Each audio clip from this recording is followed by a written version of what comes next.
Sinuntong yan. Pinaswitan po siya. Kaya pala niya. Ayun. Nauna sila, no?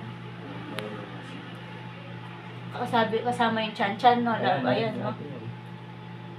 Ano mo, parang naaawat lang, no? Oh, siya lang po mag-isa. Naano ka na pala eh. Pero hindi mo na ako tinamaan ganun eh. Nauna sila. King Karakalda. Nauna sila. Tapos, kakapalda-paldo pa magbalik sumugod na. Sabi niya, imbis na... Dinaanan po kami pa uwi Bumalik na. sila doon. Bumalik. Ikot po silang Nag- paganyan. nag-yos. Sinampuan po na wala nang tao sa ano eh. Nung pauwi na kami, doon Pauwi sila na po duman kami. ulit. Ayun yung kanina, no? Yung Opo, yun. dumaan lang, tapos, okay.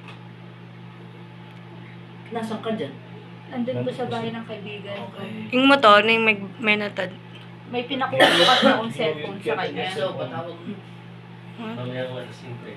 Okay. Papatawag. Patawag. Pamangkin yan mo yan. Dito. Hindi. Pamangkin. Hindi. Ate. Kadela yan eh. Porka din naman si ate. Mama niya. Di ba? Mama kadela yan, di ba? Malinaw lang. Hindi yung pinsan ni Montanding niya. Pizza.